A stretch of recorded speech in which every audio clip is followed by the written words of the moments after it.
Day 40 of reading the Bible, New King James Version, Genesis chapter 32, verses 1 through 32. So Jacob went on his way, and the angels of God met with him. When Jacob saw them, he said, "This is God's camp," and he called the name of the place Mahanaim. Then Jacob sent messengers before him to Esau his brother in the land of Seir, the country of Edom. And he commanded them, saying, "Speak thus to my lord Esau. Thus your servant Jacob says, I have dwelt with Laban and stayed there until now. I have oxen, donkeys, flocks, and male and female servants, and I have sent to tell my lord, that I may find favor in your sight." Then the messengers returned to Jacob, saying, "We came to your brother Esau, and he also is coming to meet you, and 400 men are with him." So Jacob was greatly afraid and distressed, and he divided the people that were with him, and the flocks, and the herds, and the camels, into 2 companies. And he said, "If Esau comes to the one company and attacks it, then the other company which is left will escape." Then Jacob said, "O God of my father Abraham, and the God of my father Isaac, the Lord who said to me, 'Return to your country and to your family, and I will deal with you, and I will deal well with you.'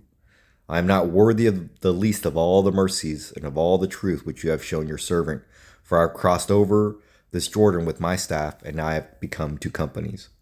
Deliver me, I pray, from the hand of my brother, from the hand of Esau, for I fear him, lest he come and attack me and the mother with the children. For he said, I will surely treat you well, and make your descendants as the sand of the sea, which cannot be numbered for multitude." So he lodged there the same night, and took what came to his brother as a present for Esau his brother: 200 female goats and 20 male goats, 200 ewes and 20 rams, 30 milk camels with their colts, 40 cows and 10 bulls, 20 female donkeys and 10 fowls. Then he delivered them to the hand of his servants, every drove by itself, and said to his servants, "Pass over before me, and put some distance between successive droves." And he commanded the first one, saying, "When Esau my brother meets you, and asks you, saying, 'To whom do you belong, and where are you going? Whose are these in front of you?' Then you shall say, 'They are your servant Jacob's. It is a present sent to my lord Esau.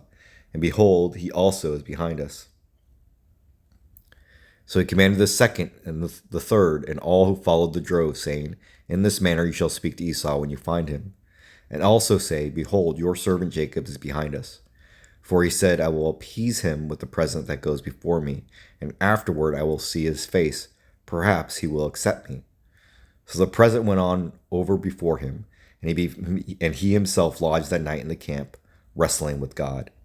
And he arose that night and took his 2 wives, his 2 female servants, his 11 sons, and crossed over the ford of Jabbok. He took them and sent them over the brook, and sent over what he had. Then Jacob was left alone, and a man wrestled with him until the breaking of day.